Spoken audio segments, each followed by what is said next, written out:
चलो शुरू करते हैं। देखो आज की वीडियो में हम लोग अपना इंडियन इकोनॉमी का chapter number 5 human capital formation जो है उसे कवर करेंगे। एग्जाम के पॉइंट ऑफ व्यू से अगर हम बात करें तो ये चैप्टर आपका 5 से 6 मार्क्स की वेटेज करीबन रखता है। ठीक। अब है क्या कॉन्सेप्ट, क्या है ह्यूमन कैपिटल फॉर्मेशन का मतलब क्या है? देखो ह्यूमन कैपिटल को एक रिसोर्स के तौर पे देखा जाता है। ठीक, इसे एक हम ह्यूमन रिसोर्स के तौर पे देखते हैं और जो हमारे देश के इकोनॉमिक डेवलपमेंट के लिए बहुत ज़्यादा ज़रूरी होता है। जैसे कि रिसोर्सेज हमारे बिजनेस के डेवलपमेंट के लिए ज़रूरी होते हैं, हमने पढ़ रखा है। उसी तरीके से जो ह्यूमन रिसोर्स होता है वो इकोनॉमिक डेवलपमेंट के लिए बहुत ज़रूरी होता है। तो सर ह्यूमन रिसोर्स और ह्यूमन कैपिटल फॉर्मेशन इसका क्या मतलब है? देखो ह्यूमन रिसोर्स को हमें क्या करना पड़ता है, ह्यूमन कैपिटल में कन्वर्ट करना पड़ता है। अब ये कैसे किया जाता है? देखो ह्यूमन रिसोर्स को ह्यूमन कैपिटल में कन्वर्ट करने के लिए हमें क्या करना पड़ता है, अपने देश के लोगों के अंदर स्किल्स, एजुकेशन और एक्सपीरियंस को जनरेट करना पड़ता है। मतलब अगर मैं आसान शब्दों में कहूं तो ह्यूमन कैपिटल फॉर्मेशन एक प्रोसेस होता है जिसकी मदद से हम अपने देश के लोगों में या सरकार अपने देश के लोगों में स्किल्स, एजुकेशंस को इम्पार्ट करती है ताकि इकोनॉमिक डेवलपमेंट भी हो पाए और देश के लोगों की जिंदगी भी और अच्छी हो पाए। अब ह्यूमन कैपिटल से ही एक रिलेट करता हुआ वर्ड होता है फिजिकल कैपिटल जो हम लोगों ने पहले भी पढ़ रखा है। ठीक। फिजिकल कैपिटल क्या होता है? फिजिकल कैपिटल में हमारे वो सारे इनपुट्स आ जाते हैं या कह लो वो सारी चीजें आ जाती हैं जो हमें फर्दर प्रोडक्शंस के लिए रिक्वायर्ड होती है। जैसे कि रॉ मटेरियल हो गया, मशीनरी हो गई, फैक्ट्री हो गई, बिल्डिंग हो गई। अब फिजिकल कैपिटल जो है वो भी हमारे देश की इकोनॉमिक ग्रोथ के लिए जरूरी है। खाली ह्यूमन रिसोर्स से तो प्रोडक्शन नहीं हो सकता। ह्यूमन भी तो प्रोडक्शन करने के लिए मशीन्स का, रॉ मटेरियल का इस्तेमाल करेगा। अगर ये चीजें अवेलेबल नहीं होंगी तो प्रोडक्शन नहीं होगा और प्रोडक्शन नहीं होगा तो इकोनॉमिक ग्रोथ नहीं होगी, मतलब जीडीपी नहीं बढ़ेगी। ठीक। तो फिजिकल कैपिटल फॉर्मेशन जो है अगर हम बात करें वो एक इकोनॉमिक प्रोसेस भी है अगर हम बात करें, और इसके साथ साथ टेक्निकल प्रोसेस भी कंसिडर किया जाता है। इसके अलावा आता है ह्यूमन कैपिटल। ह्यूमन कैपिटल क्या होता है? ह्यूमन कैपिटल देखो अभी बात की कि हमें क्या करना होता है, ह्यूमन रिसोर्स को ह्यूमन कैपिटल में कन्वर्ट करना होता है। और जब उसको हम करते हैं, मतलब ह्यूमन कैपिटल के अंदर जब हम स्किल्स को, एबिलिटीज को, एजुकेशन को या नॉलेज को इम्पार्ट करते हैं तो उस प्रोसेस को ह्यूमन कैपिटल फॉर्मेशन कहा जाता है। देखो ले भी रखा है, human capital refers to skill, abilities, education, knowledge possessed by people. जो लोगों के पास स्किल, एबिलिटी या नॉलेज या एजुकेशन होती है उस चीज को ह्यूमन कैपिटल कहा जाता है। ह्यूमन कैपिटल की हमें जरूरत होती है ताकि हम लोग फिजिकल कैपिटल को इफेक्टिवली यूज कर पाए। देखो तुम लोगों ने बिजनेस में चैप्टर में पढ़ा होगा, डायरेक्टिंग वाले चैप्टर में, कि हमारे पास जो रिसोर्सेज होते हैं उनको 4 एम्स में क्लासिफाई किया गया है। पहला एम होता है मैन, दूसरा होता है मनी, तीसरा होता है मटेरियल और चौथा होता है हमारा मशीन। ठीक, अगर हम बात करें मशीन, मटेरियल और मनी, ये तीनों ही हमारे फिजिकल कैपिटल का पार्ट होते हैं और मैन जो होता है वो हमारा ह्यूमन कैपिटल का पार्ट होता है। ठीक। अगर हम फिजिकल कैपिटल को अच्छे से यूटिलाइज करना चाहते हैं तो हमें क्या चाहिए? ह्यूमन कैपिटल चाहिए। जैसे फॉर एग्जांपल आप नॉर्मली ले लो कि हम लोगों की एक टाइपिंग स्पीड होती है। बेसिकली हम सब लोग जो है कंप्यूटर्स में या पीसीज में अपने टाइपिंग करते हैं। सबकी टाइपिंग स्पीड होती है। हम लोग अगर टाइपिंग करें नॉर्मली तो कितने वर्ड लिख लेंगे 1 मिनट के अंदर? 1 मिनट के अंदर हम हद से हद 15, मैं कह रहा हूँ 20 वर्ड लिख लोगे। लिख लोगे नहीं लिख लोगे? लेकिन जो टाइपिंग एक्सपर्ट्स होते हैं, मतलब जिन्होंने टाइपिंग की ट्रेनिंग वगैरह ले रखी होती है, जिन्होंने बकायदा उनके एक्सपर्ट्स जो होते हैं उन्होंने ट्रेनिंग ले रखी होती है, ये एक्सपर्ट्स जो हैं वो 1 मिनट के अंदर 60 to 70 वर्ड्स भी लिख लेते हैं। ठीक। तो अगर बात की जाए तो टाइपिंग जो कंप्यूटर हो गया वो इसका बेटर यूज कर पा रहे हैं, और इसी तरीके से अगर देखो एक कंप्यूटर की नॉलेज रखने वाला इंसान एक विदाउट नॉलेज वाले इंसान से कंप्यूटर का ज्यादा अच्छे से यूज कर पाएगा। ठीक। तुम कोई भी रिसोर्स उठा के देख लो, अगर हम उसकी बात करें तो ह्यूमन कैपिटल ही हमें रिक्वायर्ड होती है उस रिसोर्सेज का अच्छे तरीके से इस्तेमाल करने के लिए। ठीक। आगे हमें दे रखा है ह्यूमन कैपिटल की हमें रिक्वायरमेंट इसलिए और होती है ताकि हम और अच्छी ह्यूमन कैपिटल को प्रोड्यूस कर सकें। जैसे हमें अच्छे डॉक्टर्स चाहिए, अच्छे इंजीनियर्स चाहिए ताकि हम लोग और अच्छे डॉक्टर्स और इंजीनियर्स को प्रोड्यूस कर सकें। अब क्वेश्चन आता है एग्जाम में फिजिकल कैपिटल और ह्यूमन कैपिटल के बीच का डिफरेंस। तो इस डिफरेंस को आप कई बेसिस पे लिख सकते हो, जैसे कि अगर मैं बात करूं, ये 3 पॉइंट भी जो आपने लिखे हैं वो भी चल जाएंगे। इसके अलावा आप ये भी लिख सकते हो कि फिजिकल कैपिटल टेंजिबल होती है, मतलब इसे देखा और छुआ जा सकता है, और ये जो होती है ये हमारी इनटेंजिबल होती है, इसे देखा और छुआ नहीं जा सकता है।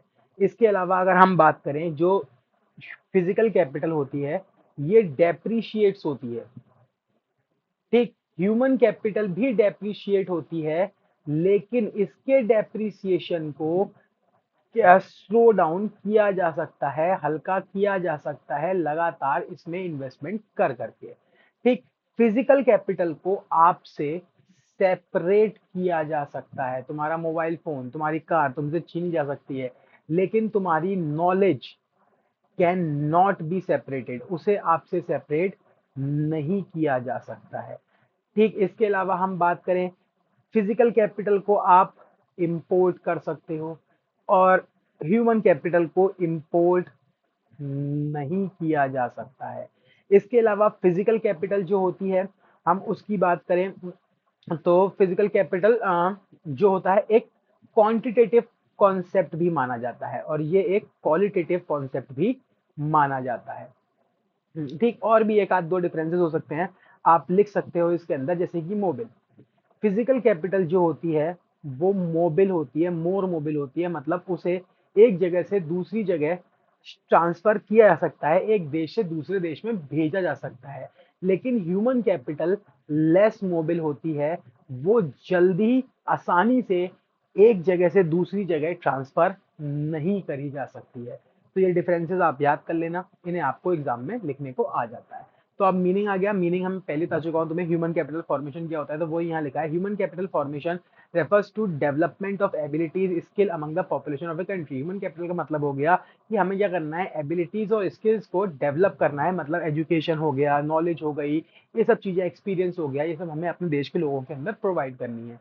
ये एक प्रोसेस होता है किस चीज का, एक्वायरिंग का और इंक्रीजिंग का, the number of person who have skill, education और एक्सपीरियंस। मतलब ह्यूमन कैपिटल फॉर्मेशन एक प्रोसेस माना जाता है जिसके अंदर एक देश के अंदर हम उन लोगों की संख्या को बढ़ाते हैं या उन लोगों की गिनती को बढ़ाते हैं जिनके पास स्किल, एजुकेशन और एक्सपीरियंस मौजूद होता है। ये एसोसिएट करता है इन्वेस्टमेंट इन मैन में और डेवलपमेंट करने में उसका एज अ क्रिएटिव और प्रोडक्टिव रिसोर्स के तौर पे। ह्यूमन कैपिटल फॉर्मेशन मतलब मोस्टली अगर हम बात करें, इंसान के अंदर इन्वेस्टमेंट से रिलेट करता है। ह्यूमन कैपिटल फॉर्मेशन को करने के पीछे अगर हम बात करें तो हमारा मोटिव होता है कि हम इंसान को एक क्रिएटिव और प्रोडक्टिव रिसोर्स के तौर पे डेवलप कर पाए। अगला टॉपिक आता है sources of human capital formation. ये मोस्ट इंपॉर्टेंट टॉपिक है, एग्जाम में आने के पूरे चांसेस होते हैं। तो sources of human capital formation मतलब ह्यूमन कैपिटल फॉर्म कैसे होती है, या हम बात करें तो हम देश की सरकार हमारी, या हम लोग किस किस चीजों पे पैसा खर्च करते हैं जिसकी मदद से ह्यूमन कैपिटल फॉर्मेशन होता है। तो देश की सरकार देखो एजुकेशन के ऊपर पैसा खर्च करती है, जिससे क्या होता है, ह्यूमन कैपिटल फॉर्मेशन होता है, ठीक। लेबर स्किल्स जो होते हैं एक एजुकेटेड पर्सन के, हमें पता है, एक अनएजुकेटेड पर्सन से ज्यादा होते हैं, ठीक। जो स्पेंडिंग होती है हाउस होल्ड के थ्रू करी हुई एजुकेशन के ऊपर, वो स्पेंडिंग जो है सिमिलर मानी जाती है प्रोड्यूसर के थ्रू करी गई कैपिटल गुड्स पे। मतलब इस लाइन का मतलब ये है, जैसे कि नॉर्मल सी बात सोचो, प्रोड्यूसर एक मशीन खरीद रहा है, वो कैपिटल गुड्स पे पैसा खर्च कर रहा है, मशीन क्या है, कैपिटल गुड है। अब उसने ये मशीन क्यों खरीदी, ताकि उसका प्रोडक्शन बढ़ाया जा सके, ऑब्वियस सी बात है। प्रोडक्शन बढ़ेगा तो उसका प्रॉफिट बढ़ेगा, नहीं बढ़ेगा, ठीक, इसीलिए तो उसने मशीन खरीदी।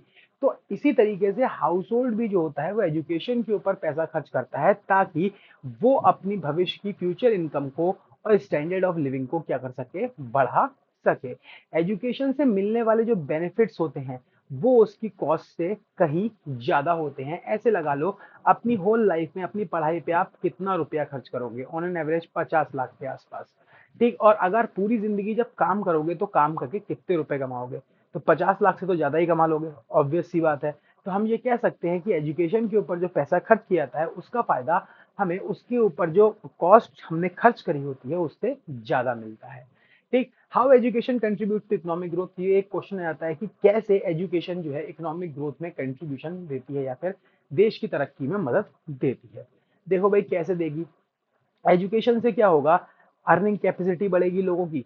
अर्निंग कैपेसिटी कब बढ़ेगी, जब वो ज्यादा काम करेंगे, ज्यादा प्रोडक्शन करेंगे। ठीक, आगे देखा जाए, इससे सोशल स्टैंडिंग और प्राइड मिलेगी लोगों को। ठीक, इससे लोग जो है अपनी लाइफ में बेटर चॉइसेस कर सकते हैं। ठीक, इसके अलावा ये हमें नॉलेज प्रोवाइड करती है समाज में आने वाले चेंजेस को समझने के लिए। ये इनोवेशंस करने में मदद करती है और हमें नई टेक्नोलॉजी को जल्दी सीखने में मदद करती है। एक्सपेंडिचर और हेल्थ, इसी तरीके से हेल्थ के ऊपर भी एक्सपेंडिचर किया जाता है। हेल्थ के ऊपर भी एक्सपेंडिचर बहुत जरूरी है। क्यों? क्योंकि एक हेल्दी पर्सन जो होगा वो एक अनहेल्दी पर्सन से ज्यादा काम कर सकेगा और ज्यादा पैसे अर्न कर सकेगा। ठीक, एक इंसान है जो, खुद सोचो, दो लोग हैं जो जॉब करते हैं। ठीक, दोनों को महीने की कुछ सैलरी मिलती होगी। अब आप, आपको पता है, मान लो प्राइवेट जॉब में है। ठीक, जितने दिन जाएंगे उतने दिन के तो पैसे मिलेंगे महीने में। अब एक इंसान जो है वो पूरे महीने जाता है तो वो ज्यादा पैसे कमाएगा। एक इंसान आधे महीने बीमार रहता है, 15 दिन ही जॉब करता है, तो उसकी सैलरी कट के मिलेगी उसे। तो इससे क्या होगा, अगर हम बात करें, दोनों में डिफरेंस आ जाएगा।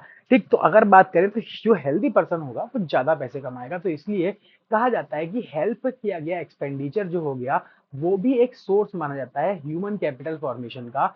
क्यों? क्योंकि इससे हमें हेल्दी लेबर फोर्स की सप्लाई मिलती है। पुअर हेल्थ जो होती है वो एडवर्सली इफेक्ट डालती है क्वालिटी ऑफ मैन पावर पे, मतलब लोगों की क्वालिटी के ऊपर। ठीक, एक्सपेंडिचर जो हेल्थ के ऊपर करा जाता है वो जरूरी है ताकि हम बिल्ड कर सके और मेंटेन कर सके एक प्रोडक्टिव लेबर फोर्स अपने देश के अंदर, और इम्प्रूव कर सकें क्वालिटी ऑफ लाइफ देश में रहने वाले लोगों की।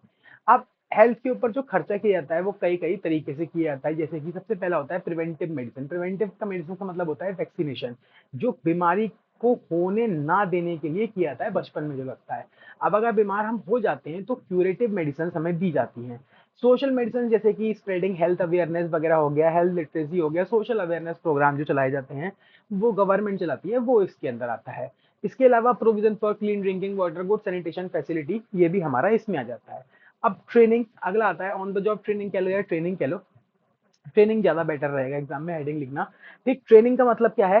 ट्रेनिंग जो है, हमें पता है ट्रेनिंग क्यों की जाती है। ट्रेनिंग इसलिए की जाती है ताकि आपके अंदर जो स्किल्स मौजूद हैं उन स्किल्स को और इम्प्रूव किया जा सके, उन स्किल्स को और अच्छा किया जा सके। जैसे कि हमने भी टाइपिंग की बात की थी। टाइपिंग का स्किल हम सबके अंदर मौजूद है, लेकिन 1 मिनट में हम लोग 20 वर्ड ही टाइप कर पाएंगे। लेकिन अगर हम लोग टाइपिंग का पूरा कोर्स कर लेते हैं तो हम ज्यादा वर्ड टाइप कर पाएंगे, 60 to 70 वर्ड्स टाइप कर पाएंगे। तो मतलब हम ये कह सकते हैं कि एक एम्प्लॉय की ट्रेनिंग देने से क्या होता है, उसकी इफिशियंसी बढ़ जाती है, काम करने की कैपेबिलिटी बढ़ जाती है। तो यहाँ यही दे रखा है, जब इंसान की काम करने की कैपेबिलिटी बढ़ जाएगी तो वो, ऑब्वियस सी बात है, जब वो कैपेबल होगा तो वो फिजिकल रिसोर्सेज को भी अच्छे से ही कैपेबिलिटी ही हैंडल करेगा। तो इसलिए यहाँ पहली लाइन में ये लिखा है कि फिजिकल कैपिटल को की प्रोडक्टिविटी को एनहांस किया जा सकता है ह्यूमन कैपिटल को इम्प्रूव करके। ठीक, जो ट्रेनिंग होती है, training increase the skill. Training से हमारे देश में जिस एम्प्लॉयज के स्किल्स बढ़ जाते हैं और इफिशियंसी बढ़ जाती है वर्कर की, जिससे क्या होता है, lead to increase in production, production बढ़ जाता है। वर्कर्स को ट्रेन जो है फर्म के अंदर भी किया जा सकता है under the supervision of another skilled worker. मतलब बहुत सारी कंपनीज जो है इंटर्नशिप प्रोग्राम वगैरह चलाती हैं जिसके अंदर एक मास्टर वर्कर के अंदर, मतलब पुराना एक एक्सपीरियंस एम्प्लॉय के अंदर जो ट्रेनीज होते हैं, नए इंटर्न्स आते हैं, उनको रख दिया जाता है और वो उन्हें काम करना सिखाता है। इसे कहते हैं ऑन द जॉब ट्रेनिंग। ठीक, इस चीज को कहा जाता है ऑन द जॉब ट्रेनिंग, जो आपने स्टाफिंग में पढ़ा था। ठीक, या फिर हो सकता है वर्कर्स को हम ऑफ कैंपस, मतलब बाहर भी भेज दें ऑफ द जॉब ट्रेनिंग के लिए, जिसको बिजनेस में हम वेस्टिबल स्कूल कहते हैं। ठीक, तो ये हमारा होता है। इसके अलावा जो ऑन द जॉब ट्रेनिंग होती है वो हम बात करें बहुत ही इकोनॉमिकल होती है। इसमें कम समय लगता है और कम खर्चा आता है। हाँ, ऑफ द जॉब ट्रेनिंग में ज्यादा खर्चा आता है। ठीक, रिटर्न जो इन ट्रेनिंग से मिलता है वो जनरली हाई होता है इन ट्रेनिंग में होने वाले खर्चे से। आगे देखते हैं, एक्सपेंडिचर ऑन माइग्रेशन। लोग जो है माइग्रेशन के ऊपर ही पैसा खर्च करते हैं। मतलब लोग माइग्रेट करते हैं एक जगह से दूसरी जगह पे in search of better jobs, अच्छी जॉब्स की तलाश में जो कि उन्हें हायर सैलरीज दे सके। अनएम्प्लॉयड पीपल जो होते हैं वो रूरल एरियाज से माइग्रेट होकर अर्बन एरियाज में आते हैं जॉब्स की तलाश में। क्वालिफाइड पर्सन जैसे कि इंजीनियर, डॉक्टर्स हो गए, वो माइग्रेट कर जाते हैं अदर कंट्रीज में, दूसरी कंट्रीज में हायर सैलरीज के लिए। ठीक, अब माइग्रेशन में खाली आने जाने का खर्चा ही नहीं होता। देखो यहाँ ये लिखा भी है, migration does not include cost of transportation. Migration में खाली जो है खर्चा आने जाने का ही नहीं होता, कि एक जगह से दूसरी जगह आने जाने वाले खर्चे को हम माइग्रेशन कहते हैं। माइग्रेशन के अंदर उस जगह पे रहने की जो कॉस्ट ऑफ लिविंग होती है वो भी काउंट की जाती है। लेकिन एक बात देखी गई है क्या, जो माइग्रेशन की वजह से अर्निंग में इंक्रीज आता है वो ज्यादा होता है किससे, कॉस्ट ऑफ प्रोडक्शन काट देना, ये गलत लिखा हुआ है, कॉस्ट ऑफ माइग्रेशन से। ठीक, वो हमेशा माइग्रेशन की कॉस्ट से ज्यादा होता है। एक्सपेंडिचर ऑन इन्फॉर्मेशन, हम लोग इन्फॉर्मेशन के ऊपर भी पैसा खर्च करते हैं, जो कि अभी अब तुम लोग करने का तुम लोगों का समय आ गया। 12th के बाद तुम लोग क्या करोगे, वेरियस कॉलेजेस यूनिवर्सिटीज के बारे में इंफॉर्मेशन कलेक्ट करना शुरू करोगे, उनके प्रोस्पेक्टस खरीदोगे, लोगों से कांटेक्ट करोगे। बहुत सारे हो सकता है कोई आप काउंसलिंग के लिए भी कहीं कहीं जाओ, पैसे खर्च करो उसके लिए, काउंसलिंग भी पैसे में होती है। ठीक, गाइडेंस लो किसी की, तो उसमें भी हमें क्या करना पड़ता है, बहुत सारा पैसा खर्च करना पड़ता है। तो यहाँ लिखा है it involve amount spend on seeking information. इसके अंदर वो पैसा माना जाता है जो हम इंफॉर्मेशन की तलाश में खर्च कर देते हैं, जैसे कि कौन से एजुकेशन इंस्टीट्यूशन में हमें पढ़ना है, उसका स्टैंडर्ड क्या है, वहां पढ़ाई का क्या खर्चा आएगा। इंफॉर्मेशन नेसेसरी होती है, जरूरी होती है, ताकि हम लोग डिसीजंस ले सके इन्वेस्टमेंट इन ह्यूमन कैपिटल में, हमें इन्वेस्ट करना है, कैसे करना है। और इसके साथ साथ for efficient utilization of acquired human capital, education की जरूरत हमें इसलिए भी है ताकि हम लोग के पास जो ह्यूमन कैपिटल या स्किल्स पहले से मौजूद हैं हम उनको और अच्छे से यूटिलाइज कर सकें। ठीक, अगला आता है रोल और importance of human capital formation. Human capital formation जरूरी क्यों है, तो ये भी देखो एग्जाम के पॉइंट ऑफ व्यू से भाई इंपॉर्टेंट टॉपिक है, ये बिल्कुल ठलवाई का टॉपिक नहीं है। एक ह्यूमन कैपिटल फॉर्मेशन चाहिए, मतलब ह्यूमन कैपिटल चाहिए effective use of physical capital के लिए, हम पहले ही पढ़ चुके हैं, तो वही बात आ गई यहाँ घुमा के। फिजिकल कैपिटल जो है वो बनाई जाती है by the means of hard and intelligent work of human beings. मतलब फिजिकल कैपिटल को बनाने के पीछे ही ह्यूमन कैपिटल का हाथ है। अगर ह्यूमन कैपिटल फॉर्मेशन नहीं होगा तो फिजिकल कैपिटल फॉर्मेशन भी नहीं हो पाएगा। ठीक, ग्रोथ और प्रोडक्टिविटी जो है फिजिकल कैपिटल की वो डिपेंड करती है ह्यूमन कैपिटल फॉर्मेशन के ऊपर, ये हम पहले भी पढ़ चुके हैं। ह्यूमन स्किल्स जो होते हैं और एफर्ट्स जो होते हैं वो मदद करते हैं इफेक्टिव यूटिलाइजेशन में फिजिकल कैपिटल की। मतलब फिजिकल कैपिटल को अच्छे से यूटिलाइज करने के लिए ह्यूमन स्किल्स और नॉलेज की जरूरत पड़ती है, जिसे हम ह्यूमन कैपिटल फॉर्मेशन भी कहते हैं, ह्यूमन कैपिटल भी कहते हैं। ठीक, इससे क्या होता है, ह्यूमन कैपिटल फॉर्मेशन से हायर प्रोडक्टिविटी और प्रोडक्शन देखने को मिलता है। मतलब increase in productivity and quality production depend upon the skill of the people which can be attend bye education training and development. जो प्रोडक्टिविटी है और क्वालिटी है प्रोडक्शन की वो डिपेंड करती है लोगों के स्किल्स के ऊपर, जो कि अटेन करे जा सकते हैं या हासिल किए जा सकते हैं एजुकेशन से, ट्रेनिंग से और डेवलपमेंट से। एससीएफ जो है ह्यूमन कैपिटल फॉर्मेशन जो है वो बढ़ा देता है क्या, प्रोडक्टिविटी को और नॉलेज को एंड स्किल्स को वर्कर्स के, makes better resource of uses. और जो स्किल्ड वर्कर होते हैं वो रिसोर्सेज का बेटर यूज कर पाते हैं। Investment in human capital helps in acquiring new skills. Human capital में इन्वेस्ट करने से क्या होता है, हम नए स्किल्स सीखते हैं, नई नॉलेज गेन करते हैं about management of resource, technology and production की। रिसोर्स को किस तरीके से मैनेज करना है, टेक्नोलॉजी को कैसे यूज करना है, या फिर प्रोडक्शन को किस तरीके से करना है। इन्वेंशन ऑन इनोवेशन, जो एजुकेशन जो होती है वो नॉलेज प्रोवाइड करती है जो समाज में चेंजेस आ रहे हैं उन्हें समझने में, और मदद करती है इनोवेशंस में और इन्वेंशंस में। ठीक, modernization of attitude, economic development जो होता है किसी भी देश का वो लोगों के एटीट्यूड के ऊपर डिपेंड करता है, मतलब उस देश के लोगों की सोच के ऊपर डिपेंड करता है। ठीक, इन्वेस्टमेंट जो है ह्यूमन कैपिटल में helps in changing the mental outlook and promote the development of the country. मतलब ह्यूमन कैपिटल में इन्वेस्टमेंट करने से क्या होता है, लोगों का मेंटल आउटलुक जो होता है वो चेंज हो जाता है, और इससे जो डेवलपमेंट भी होता है हमारे देश का। इंक्रीज लाइफ एक्सपेक्टेंसी, अगर बात करें, जो ह्यूमन कैपिटल फॉर्मेशन है वो लाइफ एक्सपेक्टेंसी को भी लोगों की बढ़ा देता है। Health care facilities, availability of nutritive food से क्या होता है, लोग एक अच्छी और हेल्दी लाइफ, लंबी लाइफ जीते हैं। इन टर्न हम ये कह सकते हैं इससे क्वालिटी ऑफ लाइफ लोगों की बढ़ती है। ठीक, इम्प्रूव्स क्वालिटी ऑफ लाइफ। ठीक, एससीएफ क्या करता है, एससीएफ जो है, SCF makes people more productive. SCF से लोगों की प्रोडक्टिविटी या क्रिएटिविटी बढ़ जाती है। पीपल जो है हाई अर्निंग्स अर्न करना शुरू कर देते हैं, हाई सैलरी अर्न करना शुरू कर देते हैं, और उनका लिविंग स्टैंडर्ड बढ़ जाता है। जो पॉपुलेशन की क्वालिटी है वो डिपेंड करती है लेवल ऑफ एजुकेशन पे और हेल्थ पे हमारे देश के लोगों की।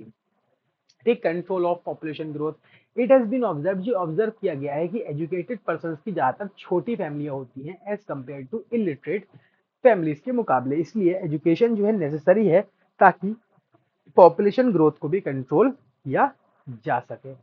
अब problems of human capital formation, human capital formation में क्या क्या समस्या है? सबसे पहली समस्या इनएफिशिएंट रिसोर्सेज। जो सरकार के द्वारा रिसोर्सेज एलोकेट किए गए हैं ह्यूमन कैपिटल फॉर्मेशन के लिए वो बहुत ज्यादा कम है जितने रिसोर्सेज रिक्वायर्ड हैं उनसे। दूसरा ब्रेन ड्रेन, ठीक, लोग जो हैं वो हमारा देश छोड़ के दूसरे देश में चले जाते हैं in search of better job opportunities. इससे क्या होता है, हमारे देश से क्वालिटी लोग जो होते हैं, क्वालिटी पीपल, अच्छे डॉक्टर्स या इंजीनियर्स चले जाते हैं, जिससे आगे ह्यूमन कैपिटल फॉर्मेशन में दिक्कत आती है, ठीक।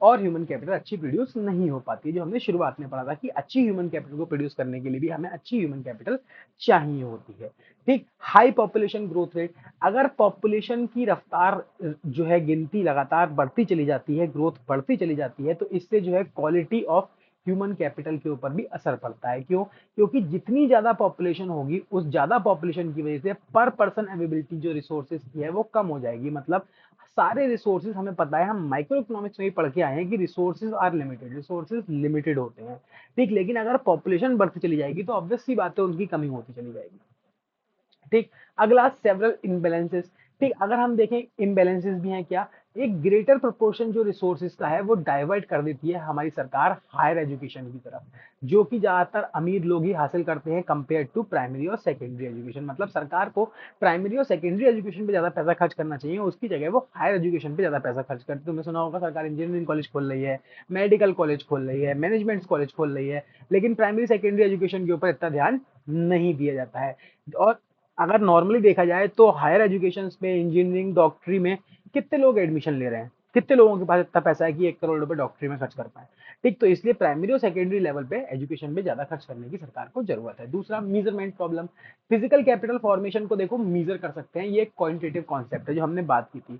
इसमें आया गया चेंज को मीजर किया जा सकता है इन टर्म्स ऑफ यूनिट। जैसे मेरे पास पिछली साल एक घर था, अब 4 घर है, तो मैं ये कह सकता हूँ मेरी फिजिकल कैपिटल फॉर्म हुई है, ठीक। लेकिन ये ह्यूमन कैपिटल फॉर्मेशन के रेट में नहीं हो सकता, क्योंकि इसमें जितने भी फैक्टर्स हैं जो ह्यूमन प्रोडक्टिविटी के होते हैं वो हम बात करें सारे क्वालिटेटिव होते हैं, उन्हें नापना बहुत मुश्किल है। क्या हम कैसे पता लगा सकते हैं कि ह्यूमन कैपिटल फॉर्मेशन हुआ है या नहीं हुआ है? तो ये भी एक इंपॉर्टेंट टॉपिक है, इसका मोस्ट इंपॉर्टेंट। ये डिफरेंस के बेस में आएगा एग्जाम में या फिर केस बेस में आपको मिलेगा। तो है क्या, ह्यूमन कैपिटल और ह्यूमन डेवलपमेंट के बीच का अगर हम बात करें तो डिफरेंस है कि ये होता क्या है। देखो, ह्यूमन कैपिटल और ह्यूमन डेवलपमेंट लगभग सिमिलर साउंड करने वाले शब्द हैं, लेकिन इन दोनों का कॉन्सेप्ट बिल्कुल अलग होता है एक दूसरे से, ठीक। ह्यूमन कैपिटल जो है वो थोड़ा सा, अगर मैं बात करूं, मतलबी सा, सेल्फिश सा कॉन्सेप्ट माना जाता है। और ह्यूमन डेवलपमेंट जो होता है वो लोगों की भलाई के बारे में बात करता है, देश की भलाई के बारे में बात करता है, एक ह्यूमन कैपिटल फॉर्मेशन क्या कहता है, सॉरी, ह्यूमन कैपिटल क्या कहता है और ह्यूमन डेवलपमेंट क्या कहता है, तो हम उसकी बात करते हैं। देखो, ह्यूमन कैपिटल का कहना है कि हमें देश के लोगों को पढ़ाना चाहिए, इनकी हेल्थ अच्छी रखनी चाहिए। क्यों? ताकि ये लोग ज्यादा मेहनत करें, जिससे प्रोडक्टिविटी बढ़ेगी, जीडीपी बढ़ेगी हमारे देश की। लेकिन ह्यूमन डेवलपमेंट ये कहता है हमें लोगों के अंदर एजुकेशन इम्पार्ट करनी चाहिए, हेल्थ इम्पार्ट करनी चाहिए। क्यों? क्योंकि ये ह्यूमन के वेल बीइंग के लिए बहुत ज्यादा जरूरी है, ये लोगों की भलाई के लिए बहुत ज्यादा जरूरी है। ह्यूमन कैपिटल जो है कंसिडर करता है कि कोई भी इन्वेस्टमेंट जो इंसान के अंदर करी गई एजुकेशन या हेल्थ के रूप में, अगर उससे हमारे देश की जीडीपी नहीं बढ़ती है, प्रोडक्शन नहीं बढ़ता है, तो वो इन्वेस्टमेंट जो थी वो बेकार हो गई, वेस्ट हो गई। लेकिन ह्यूमन डेवलपमेंट कहता है कि हमें इन्वेस्टमेंट करनी चाहिए कि चाहे जीडीपी बढ़े या ना बढ़े, जीडीपी नहीं भी बढ़ेगी तो इंसानों का तो कुछ ना कुछ भला होगा, ठीक। ये ह्यूमंस को एंड मानता है अपने आप में, मतलब ये कहता है कि जो ह्यूमंस हैं वही सब कुछ है, ठीक। ह्यूमन डेवलपमेंट जो है अगर हम बात करें, वो ह्यूमन को एक रिसोर्स के तौर पे देखता है और ये ह्यूमन को एक एंड के तौर पे देखता है। तो अब इसमें देख लेते हैं क्या लिखा हुआ है, लगभग यही सब चीजें लिखी हुई होंगी, ठीक। देखो, दे रखा है कि ये वर्ड्स जो है लगभग सिमिलर साउंड करते हैं, लेकिन इनके बीच में बहुत ही क्लियर डिस्टिंक्शन देखने को मिलता है। ह्यूमन कैपिटल कहता है कि ह्यूमन कैपिटल कंसिडर करता है एजुकेशन और हेल्थ को as a means to increase labour productivity, कि हम लोगों को पढ़ाएंगे लिखाएंगे तो लेबर प्रोडक्टिविटी बढ़ेगी, जीडीपी बढ़ेगी। लेकिन ह्यूमन डेवलपमेंट कहता है कि एजुकेशन और हेल्थ जो है वो बहुत ज़्यादा इंट्रीगल हैं, जरूरी हैं इंसान की भलाई के लिए। ह्यूमन कैपिटल फॉर्मेशन जो है ह्यूमन को as a means to increase productivity, मतलब जीडीपी को बढ़ाने का एक जरिया देखता है, मीन्स के तौर पे मानता है। ठीक। और अगर हम देखें ह्यूमन डेवलपमेंट कहता है कि ह्यूमन बींग्स अपने आप में एंड है। ह्यूमन डेवलपमेंट के अकॉर्डिंग अगर हम बात करें, हर इंसान के पास राइट है बेसिक एजुकेशन और हेल्थ को हासिल करने का, चाहे उसकी लेबर प्रोडक्टिविटी कुछ भी हो। ह्यूमन कैपिटल जो है कंसीडर करता है इन्वेस्टमेंट को अनप्रोडक्टिव अगर उससे आउटपुट एनहांस नहीं होता, मतलब प्रोडक्टिविटी नहीं बढ़ती है। लेकिन ह्यूमन कैपिटल ह्यूमन डेवलपमेंट जो है वो कंसीडर करता है कोई भी इन्वेस्टमेंट हेल्थ के अंदर या एजुकेशन के अंदर इंसान की भलाई के तौर पे। तो यही हमें इसमें दे रखा है, तो आपको ये याद कर लेना है अच्छा सा। अब हमारे देश में ह्यूमन कैपिटल फॉर्मेशन की क्या स्थिति है, तो ये वाला पेज देखो इतना रिलेटिव नहीं है, खाली इसे आप रीड कर लेना, तो इसे हम ऐसे ही पढ़ भी लेते हैं। हमने देखो पहले ही पढ़ा कि ह्यूमन कैपिटल फॉर्मेशन जो है वो आउटकम होता है किसका, जो एजुकेशन के ऊपर, हेल्थ के ऊपर, ट्रेनिंग के ऊपर, माइग्रेशन के ऊपर, इंफॉर्मेशन के ऊपर खर्चा किया जाता है। ठीक, इन सब एलिमेंट्स में से अगर हम बात करें, जो एजुकेशन और हेल्थ हैं वो हमारे सबसे इंपॉर्टेंट सोर्सेज है, सबसे इंपॉर्टेंट जरिए माने जाते हैं ह्यूमन कैपिटल फॉर्मेशन के। हम जानते हैं हमारी एक फेडरल कंट्री है, मतलब मिक्स इकोनॉमी है, जिसमें यूनियन गवर्नमेंट भी है, स्टेट गवर्नमेंट भी है और लोकल गवर्नमेंट भी है। मतलब सेंट्रल गवर्नमेंट भी है, स्टेट गवर्नमेंट भी है और आपकी डिस्ट्रिक्ट में, शहर में भी गवर्नमेंट है। देख, जो इंडिया का कॉन्स्टिट्यूशन है वो मेंशन करता है कि इन तीनों लेवल ऑफ गवर्नमेंट्स को क्या क्या फंक्शंस करने चाहिए, क्या क्या काम करने चाहिए। अकॉर्डिंगली जो एक्सपेंडिचर होगा एजुकेशन और हेल्थ के ऊपर, वो भी इन तीनों टीयर्स ऑफ गवर्नमेंट को साइमल्टेनियसली बार बार लगातार करना है। ठीक, एजुकेशन और हेल्थ केयर सर्विसेज की अगर हम बात करें, इससे प्राइवेट और सोशल दोनों तरह के बेनिफिट्स मिलते हैं। इसीलिए अगर हम बात करें, हमारे देश में प्राइवेट और पब्लिक इंस्टीट्यूशंस एजुकेशन और हेल्थ सेक्टर में मौजूद for government intervention. Government intervention की क्या जरूरत है, ऐसी क्या नीड है कि हम लोग क्या करें, गवर्नमेंट का इंटरवेंशन करें, गवर्नमेंट क्यों इंटरवेंशन करे, तो उसके पीछे जरूरी है, ये पूछ भी लेते हैं, ये इंपॉर्टेंट है एग्जाम में 3 से 4 मार्क्स के लिए। ठीक, गवर्नमेंट का इंटरवेंशन इसलिए जरूरी है क्योंकि जो इंडिविजुअल कंज्यूमर है इन सर्विस का, उसके पास कंप्लीट इन्फॉर्मेशन नहीं है इन सर्विस की क्वालिटी के बारे में, उनकी कॉस्ट के बारे में, कि मतलब ये सर्विसेज कैसी होनी चाहिए और इनकी कीमत क्या होनी चाहिए। दूसरा, जो एजुकेशन और हेल्थ के सर्विसेज के प्रोवाइडर्स है, अगर सरकार जो है इंटरवेंशन नहीं करेगी तो ये मोनोपोली पावर क्रिएट कर लेंगे, और ये खाली किसके ऊपर फोकस करेंगे, प्रॉफिट मैक्सिमाइजेशन के ऊपर फोकस करेंगे, जिससे क्या होगा, देश की जनता का एक्सप्लॉइटेशन होगा। और जो हो भी रहा है, हम देख भी रहे हैं नॉर्मली प्राइवेट स्कूल्स में और हॉस्पिटल्स में क्या हालात हैं। The expenditure on education and health services make sustainable long term impact and they can not be easily reverse. मतलब सरकार को इंटरवेंशन करने की इसलिए जरूरत है कि जो एजुकेशन और हेल्थ के ऊपर पैसा खर्च करा जाता है, इससे एक बहुत ही बड़ा इम्पैक्ट पड़ता है और उसको जल्दी रिवर्स नहीं किया जाता। मतलब एक पढ़े लिखे इंसान को दोबारा जानवर बनने में बहुत समय लगेगा, एक जानवर से इंसान बनने में ज्यादा समय नहीं लगेगा, एजुकेशन इम्पार्ट होगी, लेकिन एजुकेशन का जो इम्पैक्ट होगा वो जल्दी अपनी जो हैबिट्स उसने सीखी हैं पढ़ाई लिखाई में, उन्हें छोड़ नहीं सकता है। पुअर कंट्रीज जैसे कि हम बात करें, हमारा देश है, वो इन दोनों सर्विसेज के हाई प्राइसेस को अफोर्ड नहीं कर सकता, हमारे देश के लोगों के पास इतना पैसा नहीं मौजूद है।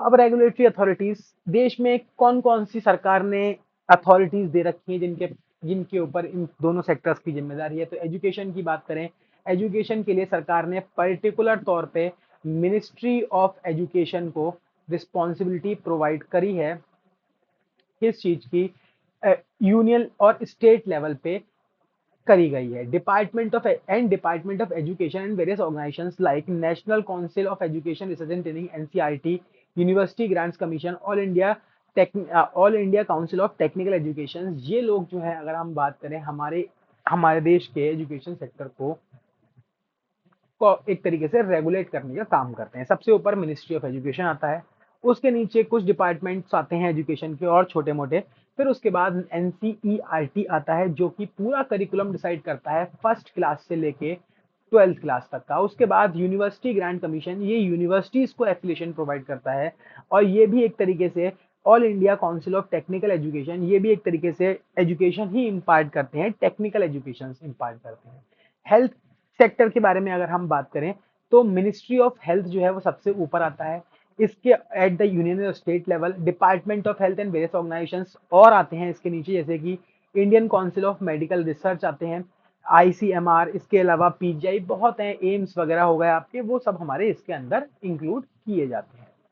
Basic education and health care are fundamental right. ठीक, तो ये भी खाली रीड करने लायक है। इसमें भी अगर हम बात करें तो इतना कुछ नहीं है जो एग्जाम में पूछा जा सके, तो पढ़ भी लेते हैं, कुछ है नहीं वैसे। डेवलपिंग कंट्रीज जो इंडिया जैसी हैं, इनमें ऐसा बहुत बड़ा पोर्शन है पॉपुलेशन का जो पॉवर्टी लाइन के नीचे रहता है, और ये लोग इन बेसिक एजुकेशन और हेल्थ केयर फैसिलिटीज को अफोर्ड नहीं कर पा रहे हैं। मोर ओवर, अगर हम बात करें, एक सब्सटेंशियल सेक्शन है हमारे लोगों का जो कि रिसर्च, जो कि can not afford to reach super speciality health care and higher education. मतलब हमारे देश में एक ऐसे बहुत सारे लोग हैं जो अच्छी हेल्थ केयर सर्विसेज और हायर एजुकेशन को भी अवेल नहीं कर पाते हैं। इसके अलावा अगर हम देखें, जो बेसिक एजुकेशन और हेल्थ केयर है वो कंसिडर करी जाती है राइट्स ऑफ सिटीजन, हर नागरिक का अधिकार मानी जाती है, और ये जरूरी है कि गवर्नमेंट क्या करे, प्रोवाइड करे एजुकेशन और health services free of cost for deserving citizen, जो भी हमारे देश में डिजर्विंग सिटीजन हैं, और उन लोगों को जो सोशली ऑप्रेस्ड क्लास, मतलब बहुत ही गरीब, वो गरीबों में आते हैं। ठीक, इसके अलावा यूनियन और स्टेट, सेंट्रल और स्टेट दोनों गवर्नमेंट्स को जरूरत है कि वो क्या करें, उनके द्वारा किया जाने वाला खर्चा एजुकेशन सेक्टर के ऊपर बढ़ाएं, ताकि जो ऑब्जेक्टिव है 100% लिटरेसी का और हेल्थ फैसिलिटीज का सब लोगों के लिए वो हासिल किया जा सके। तो एजुकेशन सेक्टर इन इंडिया, इसके यहाँ से आपके क्वेश्चंस थोड़े बहुत बनते हैं, तो इसके बारे में हम पता करते हैं, देखते हैं, पढ़ते हैं क्या क्या दे रखा है। एजुकेशन जो है, देखो ये तो पहला पॉइंट बेकार ही है, एजुकेशन जो है इंपॉर्टेंट एलिमेंट है ह्यूमन रिसोर्स डेवलपमेंट का, ये हमें पता ही है। Education implies process of teaching, education में टीचिंग, ट्रेनिंग, लर्निंग, ये सब चीजें आता है। इसके अंदर अगर हम बात करें, it improve knowledge and develop skill, इससे नॉलेज और हमारे स्किल्स डेवलप होते हैं।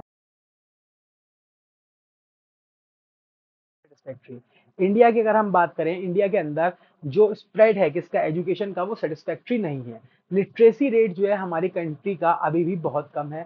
सेंसस के अकॉर्डिंग 74.04% पॉपुलेशन इंडिया की जो है वो लिटरेट है, अगेंस्ट 90 और 95% पॉपुलेशन डेवलप कंट्रीज में, मतलब यूएसए ऐसी कंट्रीज में 90 टू 95% पॉपुलेशन लिटरेट है, और हमारे यहाँ खाली अगर बात करें 74 टू 75% पॉपुलेशन जो है वो लिटरेट मानी जाती है। Take importance and objective of education, education जरूरी क्यों है, ऑब्जेक्टिव क्या है। एजुकेशन जो है रिस्पॉन्सिबल सिटीजन प्रोड्यूस करती है, ये साइंस और टेक्नोलॉजी को डेवलप करने में मदद करती है, ये फैसिलिटेट करती है मदद करने में नेचुरल और ह्यूमन रिसोर्सेज को अच्छे से। इसके अलावा ये लोगों का मेंटल हॉरिजन, मतलब एक तरीके से सोच वगैरह को और एक्सपेंड करती है, ये कल्चरल स्टैंडर्ड ऑफ सिटीजन को बढ़ाती है। इसके अलावा ये पर्सनालिटी डेवलप करने में भी लोगों की मदद करती है। एक्सपेंडिचर बाय गवर्नमेंट, सरकार कितना खर्चा करती है, तो अगर हम बात करें सरकार के खर्चे को दो तरीके से देखा जाता है, as a percentage of total government expenditure, total expenditure मतलब जो बजट में टोटल एक्सपेंडिचर होता था उसकी हम बात करें, और एज अ परसेंट जीडीपी। ठीक, तो ये दो तरीके से देखा जाता है, टोटल एक्सपेंडिचर के तौर पे और जीडीपी के तौर पे। ठीक, अगर हम बात करें, ये इंडिकेट करता है कि सरकार, ये चीज, ये डाटा जो है ये इंडिकेट करता है कि सरकार के लिए एजुकेशन कितनी ज्यादा जरूरी है। ठीक, दे भी रखा है यहाँ पे 1952 से लेके 2014 तक जो सरकार के द्वारा किए जाने वाला एजुकेशन के ऊपर खर्चा था वो 7.92% से बल्कि 15.57% हो गया। इसके अलावा जीडीपी के हिसाब से अगर हम देखें, ये एक्सप्रेस करता है कि इनकम का कितना जो पोर्शन है, मतलब कितना हिस्सा है जो हम खर्च कर देते हैं एजुकेशन के ऊपर। 1952 से 2014 की अगर बात करें तो ये भी 0.64% से 4.13% तक बढ़ा दिया गया है। जो increase in education expenditure has not been uniform, मतलब जो सरकार के द्वारा एजुकेशन के ऊपर खर्चे में बढ़ोतरी करी जा रही है वो यूनिफॉर्म नहीं है, मतलब एक सी नहीं है कि हर साल सेम लेवल पे बढ़ोतरी करी गई हो, सेम लेवल पे इंक्रीज करा गया हो खर्चे को। There has been irregular rise and fall, कभी ज्यादा खर्चा किया सरकार ने, कभी कम खर्चा किया। हाउएवर, अगर हम प्राइवेट एक्सपेंडिचर को भी इंक्लूड कर लें जो कि इंडिविजुअल्स के द्वारा किए जाते हैं या फिर चैरिटेबल इंस्टीट्यूट जो होते हैं हमारे, फिलैंथ्रोपिक इंस्टीट्यूशंस जो होते हैं, उनका भी खर्चा जोड़ दें तो टोटल खर्चा जो एजुकेशन के ऊपर देश में किया जा रहा है वो बहुत ज्यादा हो जाता है। Important points about government expenditure. सरकार के सरकार जो एजुकेशन के ऊपर पैसा खर्च कर रही है, उसके ऊपर कुछ इंपॉर्टेंट पॉइंट्स दे रखे हैं, तो उनको भी हम डिस्कस कर लेते हैं। जैसे सरकार ने क्या किया, 1998 में एक कमिटी बनाई, तापस मजूमदार कमेटी। तापस मजूमदार उस कमिटी के हेड हुआ करते थे, उन्हीं के नाम पे ये कमेटी बनाई गई थी। ठीक, इस कमेटी ने, अगर हम बात करें, तापस मजूमदार कमेटी ने एस्टिमेट करा कि हमारे देश में करीबन 1.37 लाख करोड़ रुपए खर्च करने की जरूरत है एजुकेशन के ऊपर अगले 10 सालों में। ठीक, 1998 से लेके 2007 तक, खास तौर से 6 से 14 साल के बच्चों। 2009 में सरकार ने क्या किया, राइट टू एजुकेशन एक्ट को लागू कर दिया, और इसके तहत, इस एक्ट के अकॉर्डिंग, फ्री एजुकेशन जो है वो फंडामेंटल राइट माना गया सारे बच्चों का जो 6 से 14 साल तक की उम्र के अंदर आते हैं। इस खर्चे को पूरा करने के लिए, कोप करने के लिए, सरकार ने जो टैक्सेस लगाती थी सरकार, इनकम टैक्स वगैरह, उनमें 2% एजुकेशन और हेल्थ सेस के नाम से ऐड करना शुरू कर दिया। आपकी जीटीआई के ऊपर कैलकुलेट होता है, जब पढ़ोगे इनकम टैक्स तो समझ में आ जाएगा मेरे साथ, बीकॉम। ठीक, राइट टू एजुकेशन एक्ट को जो है कंपलसरी एजुकेशन एक्ट के नाम से भी जाना जाता है। जितना भी खर्चा एजुकेशन के ऊपर किया जाता है सरकार के द्वारा, वो मोस्टली जाता है एलिमेंट्री एजुकेशन। अगर हम 16-17 की बात करें, तो सरकार ने जो भी टोटल खर्चा किया एजुकेशन के ऊपर, उसमें से आधा खर्चा जो था वो इस पे किया गया। While the share of tertiary sector, tertiary education जो मतलब कॉलेज और यूनिवर्सिटी का था, वो मात्र कितना था, 12.74% था। अब इससे ये क्लियर हो जाता है कि गवर्नमेंट को जरूरत है कि वो सारे ही लेवल पे, एलिमेंट्री हो गया, चाहे प्राइमरी लेवल हो गया, चाहे सेकेंडरी लेवल हो गया, चाहे टर्शरी लेवल हो गया, तीनों ही लेवल पे क्या करना चाहिए, सरकार को खर्चे को बढ़ना चाहिए। हाउएवर अगर हम बात करें एक्सपेंडिचर पर एजुकेशन पर स्टूडेंट जो था, वो टर्शरी एजुकेशन में हमें ज्यादा देखने को मिला एलिमेंट्री एजुकेशन के मुकाबले। फॉर एग्जांपल, एक ले लेते हैं हम फिफ्थ, 1 से 5 क्लास तक के बच्चे क्लास, और एक ले लेते हैं पीजी की क्लास। सरकार ने 100 रुपए इस पे खर्च करे, और 100 रुपए, मान लो 80 रुपए इस पे खर्च करे। ठीक, अब सरकार ने यहाँ 100 रुपए खर्च करे, तो यहाँ 10 बच्चे थे, पर बच्चे पे कितना खर्चा आया, 10 रुपए।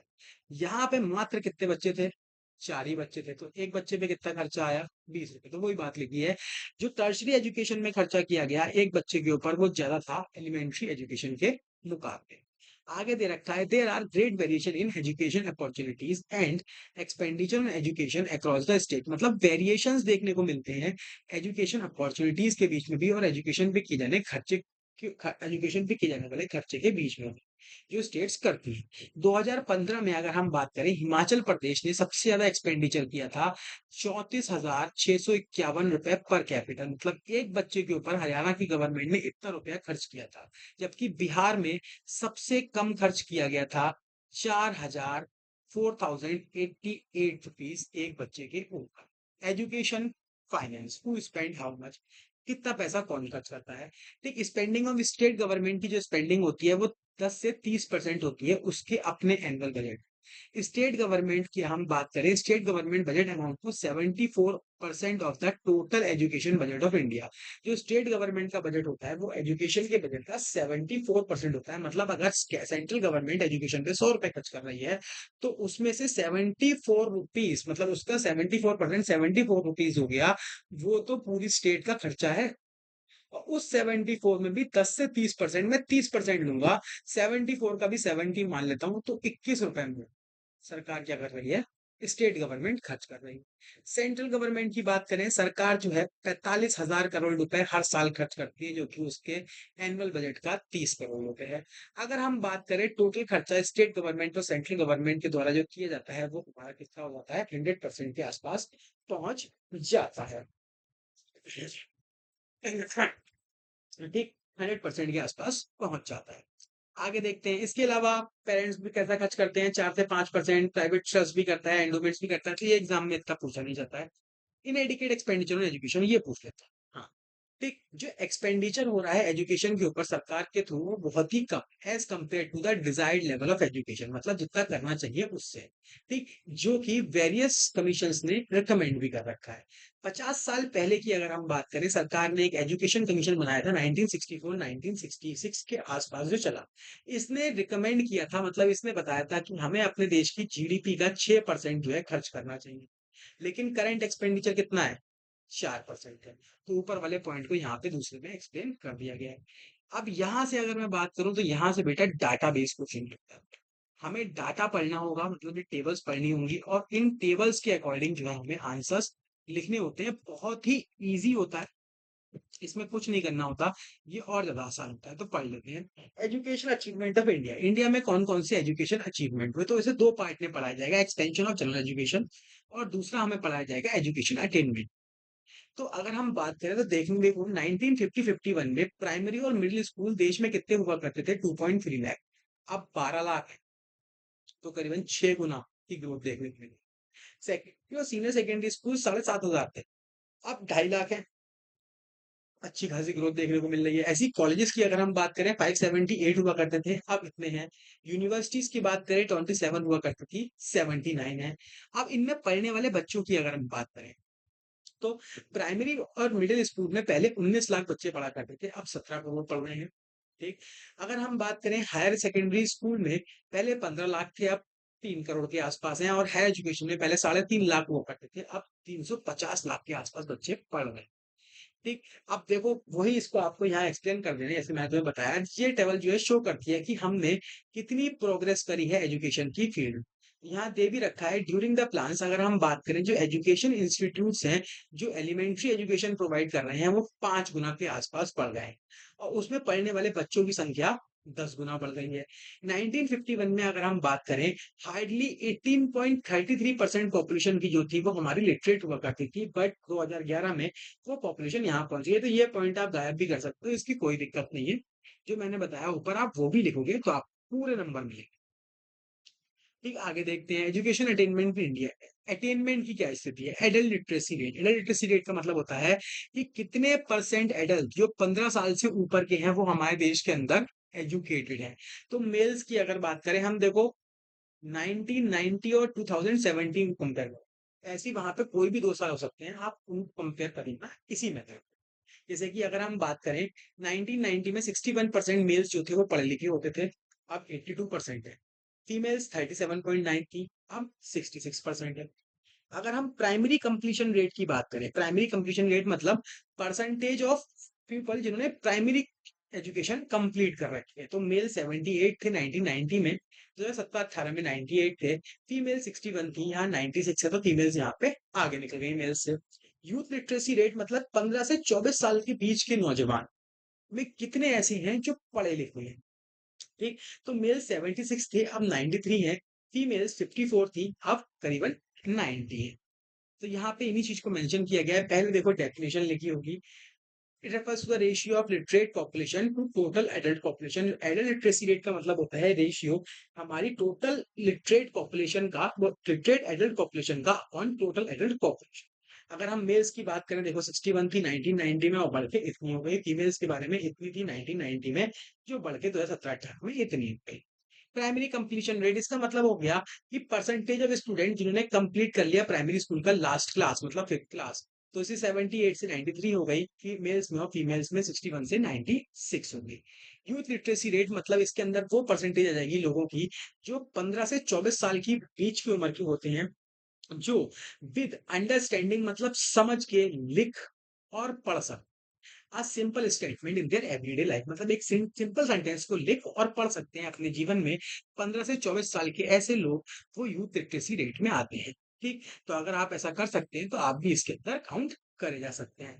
ठीक, इन केस ऑफ मेल्स, अगर हम मेल्स की बात करें तो इसमें बहुत ही कम इंक्रीज देखने को मिला, ये 76 से 93 पहुंचा, फीमेल्स में 54 से 90 पहुंचा। ठीक, education still a challenging proposition by, education India में अभी भी एक चैलेंज बना हुआ है। क्यों? लार्ज नंबर ऑफ इलिटरेट, हमारे देश में अभी भी बहुत सारे लोग इलिटरेट हैं। ये भी रखा है इंडिया की जो लार्जेस्ट नंबर ऑफ इलिटरेट है इन द वर्ल्ड। प्रेजेंटली अगर हम बात करें, नियरली 36 करोड़ लोग जो है हमारे देश में वो इलिटरेट है। जो कि अगर हम बात करें कई देशों की पॉपुलेशन से भी ज़्यादा है।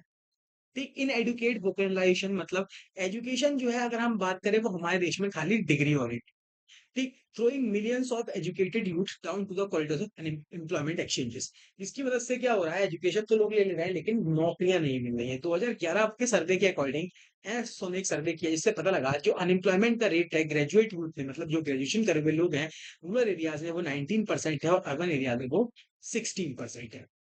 The rate of unemployment among female graduate और फीमेल्स की अगर हम बात करें तो वो कितना है, 30% है। अगला gender based bias sorry, the enrolment ratio is relatively low for female candidate. Education में फीमेल कैंडिडेट्स के ऊपर इतना ज्यादा पैसा खर्च नहीं किया जाता है and their drop out ratio is considerably high, उनका ड्रॉप आउट रेशियो भी बहुत ज्यादा हाई रहता है। It is important to promote education among women to improve their economic independence and social status. अगर हम चाहते हैं हमारे देश में लड़कियों को इकोनॉमिक इंडिपेंडेंस से सोशल स्टेटस मिले तो उन्हें पढ़ना बहुत जरूरी है। लो रूरल एक्सेस लेवल अगर इसकी बात करें, there is a high degree of disparity in access of education. Education को हासिल करने में बहुत सारी डिस्पैरिटीज है, मतलब अगर हम बात करें जो एक्सेस लेवल है एजुकेशन का वो रूरल एरियाज में बहुत ही कम है as compare to urban areas. Privatization, ठीक, कमर्शलाइजेशन ऑफ एजुकेशन से क्या हुआ है, commercialization of education and privatization of education भी एक हमारे देश के लिए बहुत बड़ी समस्या है। इससे क्या हो रहा है, एजुकेशन एक्सपेंसिव हो रही है और अमीर और गरीब सेक्शंस के बीच की जो दूरियां हैं वो बढ़ रही हैं। लो गवर्नमेंट एक्सपेंडिचर, गवर्नमेंट भी जो है वो फेल हो जा रही है क्या करने में। जो वेरियस एजुकेशन कमीशन ने खर्चा बताया था कि 6% जीडीपी का हमें करना है, सरकार वो नहीं कर पा रही है। एक्चुअल खर्चा 4 से 5% के आसपास ही आ रहा है। फ्यूचर प्रोस्पेक्ट कैसा है एजुकेशन, क्या हमारे देश में अगर हम बात करें education for all still different distant dream. हमारी सरकार ने सपना दे रखा है कि देश में 100% लिटरेसी हो, ये सपना अभी बहुत दूर है। देखो 1950 में जो कॉन्स्टिट्यूशन है उसने कहा था कि गवर्नमेंट को क्या करना चाहिए, प्रोवाइड करनी चाहिए फ्री और कंपलसरी एजुकेशन सारे बच्चों को 14 साल तक की उम्र। ठीक, लिटरेसी रेट जो है अगर हम बात करें एडल्ट्स का और यूथ का वो पहले के मुकाबले तो बढ़ा है लेकिन एब्सोल्यूट नंबर ऑफ इलिटरेट अभी भी हमारे देश में उतनी है जितनी हमारे देश की पॉपुलेशन थी जब देश आजाद हुआ था। जेंडर इक्विटी की हम बात करें, मेल फीमेल्स के डिफरेंसेस की बात करें तो जो डिफरेंस है लिटरेसी रेट में मेल और फीमेल के बीच का वो बहुत ही कम हो गया है पहले लड़कियों को इतना नहीं पढ़ाया लिखाया था लेकिन अब पढ़ाया लिखाया जा रहा है। ये इंडिकेट करता है क्या, एक पॉजिटिव डेवलपमेंट जेंडर इक्विटी के नाम पे। ठीक, वुमेन की एजुकेशन को प्रमोट करने की जरूरत भी क्यों है, इसलिए जरूरत है to improve economic independence and social status, ताकि उनकी इकोनॉमिक इंडिपेंडेंस और सोशल स्टेटस को बढ़ाया जा सके। इसके अलावा वुमेन एजुकेशन जो है वो एक फेवरेबल इम्पैक्ट डालती है फर्टिलिटी रेट के ऊपर और हेल्थ केयर के ऊपर वुमेन्स की और बच्चों की, मतलब एक पढ़ी लिखी लड़की जो होती है वो अपने परिवार का ज्यादा अच्छे से ख्याल रख पाती है एक कम पढ़ी लिखी लड़की के मुकाबले। हायर एजुकेशन ऑफ फ्यूटेक्स, इंडिया का एजुकेशन पिरामिड जो है वो बहुत ही स्टीप है। स्टीप मतलब बहुत नुकीला है, नीचे तो बहुत लोग पढ़ाई करने वाले होते हैं लेकिन ऊपर तक बहुत ही कम लोग होते हैं।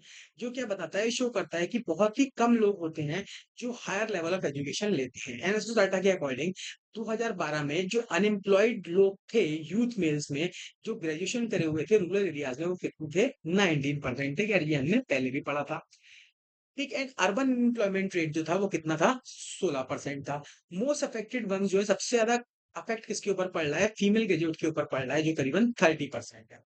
देयरफॉर गवर्नमेंट को जरूरत है कि वो क्या करे, रिसोर्सेज एलोकेशन को थोड़ा बढ़ाए हायर एजुकेशन की तरफ। इससे क्या होगा, स्टैंडर्ड ऑफ हायर एजुकेशन भी थोड़ा अच्छा होगा और स्टूडेंट्स के अंदर एम्प्लॉयबल स्किल्स भी जनरेट किए जा सकेंगे, वोकेशनल एजुकेशन भी उन्हें प्रोवाइड करी जा सकेगी। तो चलो ये चैप्टर खत्म हो गया, इस चैप्टर को अच्छे से कवर कर लेना, पढ़ लेना पूरा।